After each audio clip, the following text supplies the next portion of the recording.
Hello and welcome my dear friends to UPSC mindset with Veer. So साथियों, हमारा target है कि हम यूपीएससी सीएसई के अंदर 450 प्लस मार्क्स अटेन करें टोटल जीएस के अंदर। एंड जीएस 1 के अंदर हमारा टारगेट है कि 120 प्लस हम लेके आए, जहां पर एक नॉर्मल एस्पिरेंट को 80 टू 90 मार्क्स ही जनरली आते हैं। सो हम कैसे अपने जीएस 1 को और ज्यादा इंप्रूव कर सकते हैं, यहाँ पर हम पीवाईक्यूज को डिस्कस करके यूपीएससी के माइंडसेट को समझेंगे और आंसर को कैसे स्ट्रक्चर करना है और इफेक्टिव तरीके से लिखना है 7 से 8 मिनट के अंदर, ताकि हम मैक्सिमम मार्क्स स्कोर कर सकें। ये हमारा चौथा वीडियो है जिसके अंदर मैं क्वेश्चन नंबर 4 ऑफ हिस्ट्री के बारे में डिस्कस करूंगा। ऐसे ही बाकी सारे सब्जेक्ट्स को भी हम डिस्कस करेंगे। सो साथियों, हर रोज ये वीडियोस जो हैं, आपको 2 वीडियोस अपलोड होंगे, that is 12 PM and 6 PM। और मैं चाहता हूं कि आप सब जो हैं आंसर्स लिख के यहां पर आप अपलोड जरूर करें, ताकि मैं उसे एक बार देख के I will review it and I will comment it back to you कि आप क्या इसमें इंप्रूव कर सकते हैं। सो आप कमेंट जरूर करें, आंसर जरूर लिखें, and next year trust me guys, आपका मीन्स बहुत अच्छा जाएगा। सो आइए स्टार्ट करते हैं 2024 का यूपीएससी सीएसई का जो मेंस है। क्वेश्चन नंबर 4 है, though the great Cholas are no more yet their name is still remembered with great pride of their highest achievements in the domain of art and architecture। once again ये second सवाल है जो हम art and architecture के अंदर देख रहे हैं। पल्लवास के ऊपर पहले सवाल पूछा जा चुका है, तो यहाँ पर देखिए यूपीएससी के सवाल को पहले ब्रेक करें।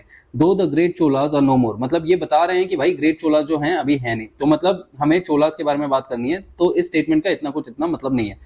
Yet their name is still remembered with great pride. अब उनका नाम क्यों याद रखा जाता है? बिकॉज उन लोगों ने बहुत ज्यादा अचीवमेंट्स करे हैं इन art and architecture.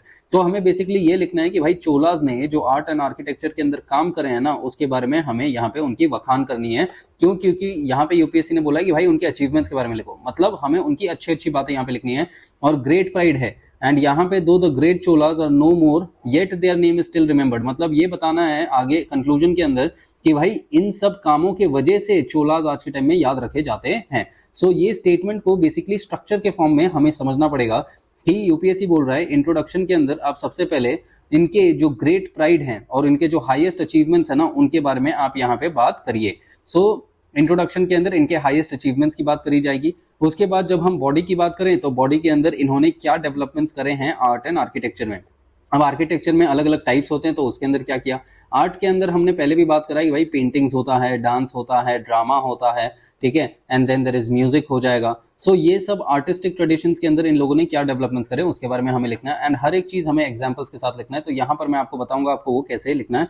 And then finally जब आप कंक्लूड करोगे तो कंक्लूड के अंदर ये लिखना है कि भाई उनका नाम जो है ना अभी तक याद रखा जा रहा है, क्योंकि उनका हाईएस्ट अचीवमेंट है। सो ये नाम याद रखा जा रहा है, तो इस कंटेक्स्ट में आपको कुछ लिखना है ताकि यूपीएससी को एक सेंस ऑफ फुलफिलमेंट मिले कि आपने आंसर के डिमांड को पूरा किया है। तो डिमांड है आंसर का ये कि आप आर्ट एंड आर्किटेक्चर के बारे में लिखो और इस वजह से आज के टाइम में उनको याद रखा जाता है, उससे आप कंक्लूड करो। सो साथियों, यहाँ पर मैंने ये जो आंसर्स हैं, ये जो आंसर है उसके अलग अलग टाइप्स ऑफ कंक्लूजन अलग अलग टाइप्स ऑफ इंट्रोडक्शन की बात करी है कि भाई अलग अलग कौन से प्रकार के इंट्रोडक्शन हो सकते हैं। बहुत से लोग जो है ना बहुत बेसिक तरीके का इंट्रोडक्शन लिखते हैं कि भाई जो चोलास हैं वो आए थे इस पर्टिकुलर टाइम पीरियड पे और उन लोगों ने ये मंदिर बनाए। तो मतलब यार ये तो यार 15,000 जो बच्चे मेंस लिख रहे हैं उसमें से लगभग 7 से 8,000 वही लिखेंगे। एग्जामिनर को क्या यार, आप मतलब वो दिन भर पेपर चेक कर रहे हैं, आप क्यों उसे टेंशन में डाल रहे हो। सो आप कुछ ऐसा लिखो ना जिससे वो आपको एक्स्ट्रा 0.25 या 0.5 मार्क्स दे दे। एवरेज मार्क्स से थोड़ी आप आईएएस बनोगे। तो यहाँ पर आईएएस बनने के लिए आपको कुछ एक्स्ट्रा ऑर्डिनरी करना पड़ेगा, मतलब यूनिक आपको कुछ लाना पड़ेगा। और यूनिक में क्या है, ये अलग अलग प्रकार के इंट्रोडक्शन आप ला सकते हो। सबसे पहले तो यूपीएससी ने ये बोला कि भाई वो जो है उन लोगों ने हाईएस्ट अचीवमेंट करे आर्ट एंड आर्किटेक्चर के अंदर। तो यहाँ पर आप जो है ना कॉम्प्लीमेंट्री लेवल पे आप ये इंट्रोडक्शन लिख सकते हो। सबसे पहले कि भाई वो जो समय था ना, वो जो चोलास वाला टाइम पीरियड था 9 to 12th सेंचुरी एडी का, वो एक पॉलिटिकल टर्मोइल वाला समय था। इन लोगों ने पॉलिटिकल एक्सपांशन करे, बट साथ साथ में उन्होंने कभी भी कल्चरल लेवल को साइडलाइन नहीं किया, कल्चरल एडवांसमेंट्स भी करे। और कल्चरल एडवांसमेंट्स के अंदर आर्ट एंड आर्किटेक्चर के अंदर, सो आर्ट के अंदर ब्रैकेट में आप पेंटिंग्स और जो अलग अलग टाइप्स ऑफ आर्ट है उसके बारे में आप लिख सकते हो, paintings, sculptures, dance. And architecture के अंदर जो टेंपल आर्किटेक्चर है, देन द्रविड़ा के बारे में आप लिख देना, ठीक है, ऐसा करके। तो यूपीएससी को लगेगा कि भाई हाँ कुछ तो भी अलग हटके मिला है।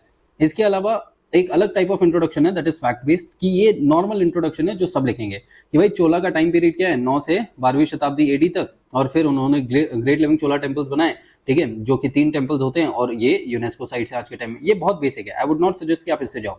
आप या तो कॉम्प्लीमेंट्री से जाना या तो आयरनी बेस्ड में जाना। आयरनी में आप क्या लिखोगे, ये बहुत अच्छा इंट्रोडक्शन बनेगा कि जब नॉर्थ इंडिया के अंदर पोस्ट गुप्ता के बाद जो आर्ट एंड कल्चर का डिक्लाइन हो रहा था, क्योंकि वो लोग बहुत ज्यादा पॉलिटिकल लेवल कॉन्फ्लिक्ट्स में थे, उसी टाइम पे चोलाज ने साउथ इंडिया के अंदर कल्चरल लेवल कंसोलिडेशन करा, और जिसका सबसे उम्दा उदाहरण है आज के टाइम में कल्चरल सेक्रेटिवनेस जो है ना साउथ इंडिया के अंदर वो। सो ये आयरनी वाला बहुत बढ़िया है, बहुत प्यारा लगेगा और एग्जामिनर को बहुत यूनिक सेट ऑफ इंट्रोडक्शन मिलेगा। सो ऐसा करके आप इंट्रोडक्शन लिख सकते हो, और आप कमेंट बॉक्स में जरूर लिखना कि इंट्रोडक्शन आप किस तरीके से लिखोगे, ताकि मैं उसे गो थ्रू करूं और मैं आपको एक थम्स अप दूंगा उसके लिए साथियों। एंड ट्रस्ट मी, ऐसे ही धीरे धीरे करके हम एग्जाम्स के अंदर अच्छे बनेंगे। अब हमेशा ये इंट्रोडक्शन के बाद एक कनेक्टर जरूर ऐड करें। कनेक्टर के अंदर क्या है कि भाई जो चोलाज है ना, मतलब कुछ भी आप ऐड कर लो, या तो माइंड मैप ऐड कर लो, या तो आप मैप ही बना दो कि भाई चोलाज जो है वो कहाँ कहाँ पर थे साउथ इंडिया के अंदर, ये जो चोलाज है ना वो यहाँ पर थे, और कुछ मैपिंग यहाँ पे कर दो।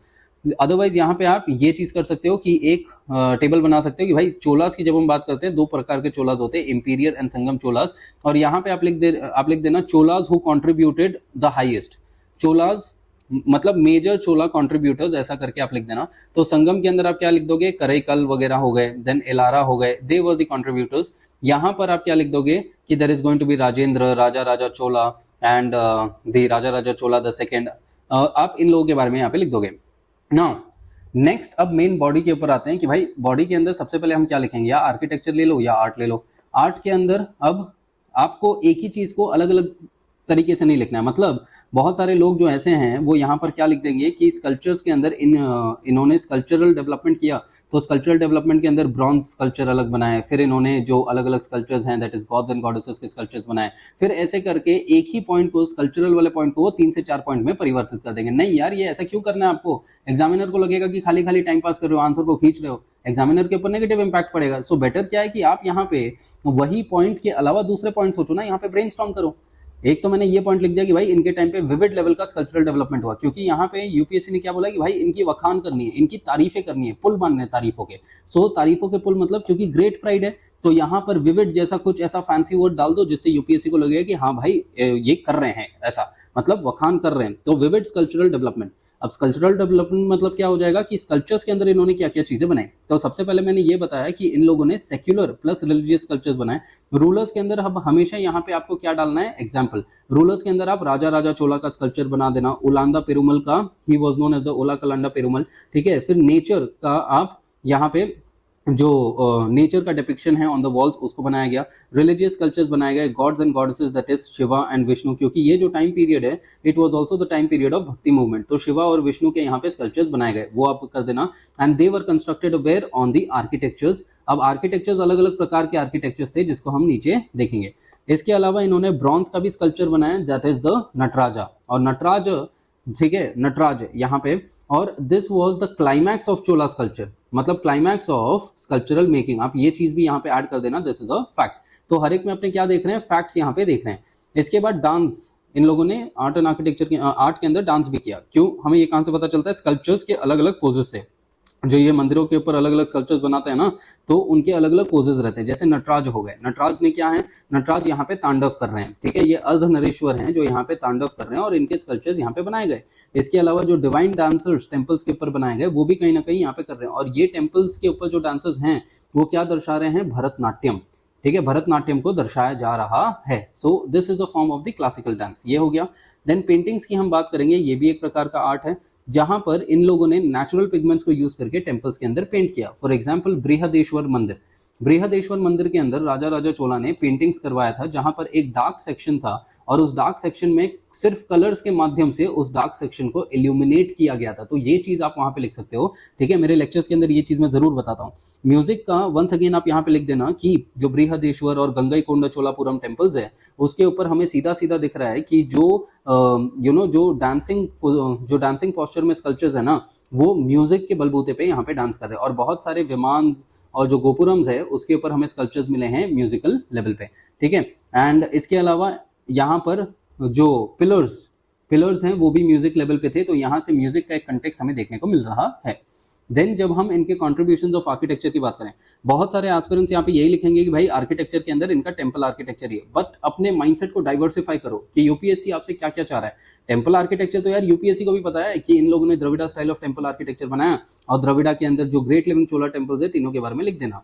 फर्स्ट वन इज बृहदेश्वर मंदिर, फिर उसके बाद गंगई कोंड चोला मंदिर, एंड देन दी ऐरातेश्वरा मंदिर। ठीक है, ये इन तीनों मंदिर के बारे में लिख देना और ऐसे करके आगे ग्रेट लिविंग चोला टेम्पल्स और यूनेस्को के बारे में यहाँ पर लिख देना। इसके ये आर्किटेक्चर के अंदर ही फिर ये आर्किटेक्चर के बाद इन लोगों ने क्या बनाया, पैलेस एंड सिटी आर्किटेक्चर्स भी बनाए। पैलेस इन लोगों ने अलग अलग इंपीरियल कैपिटल्स बनाए, दैट इज थंजावुर, गंगई कोंड चोलापुरम, ये इंपीरियल कैपिटल्स थे। इसके अंदर इन लोगों ने पैलेसेस भी बनाए, ऑलराइट, पैलेसेस भी बनाए। देन यहाँ पर इन लोगों ने कल्चरल डेवलपमेंट, इनोवेशन, ठीक है, ये सब चीजें आप यहाँ पे ऐड कर देना। बट इस आर्किटेक्चर के अलावा इन लोगों ने केव आर्किटेक्चर को भी प्रमोट किया, that is Brahmanical and Jain caves. Jain caves मतलब सीतानवसल जो केव्स हैं, ठीक है, देवर ऑल्सो, चोलास भी वही एरिया को रूल कर रहे थे, तो इन लोगों ने सीतानवसल केव्स को भी यहाँ पे प्रमोट किया था। इसके अलावा जब ये पैलेस एंड सिटी आर्किटेक्चर है तो इससे हम अर्बन आर्किटेक्चर्स भी देख सकते हैं। क्यों? क्योंकि इनका इकोनॉमी बहुत ज्यादा रिच था। तो इकोनॉमी रिच क्यों है? क्योंकि इन लोगों ने urban architecture, that is market, roads, ठीक है, इन सब चीजों के बारे में इन लोगों ने डेवलपमेंट करा था, रोड आर्किटेक्चर वगैरह, ये सब चीजें भी आप लिख सकते हो। So they were master in the urban architecture, grid planning वगैरह इन लोगों ने करवाया था। इसके अलावा ये सब ऐसा करके आप इसको बता देना कि all of these architectures they were massive in size, and apart from that इनका जो कंस्ट्रक्शन है, ये कंस्ट्रक्शन के अंदर इन लोगों ने ब्रिक, स्टोन्स और ये सब चीजें, मोर्टार वगैरह, ये सब चीजें इन लोगों ने यूज करी थी।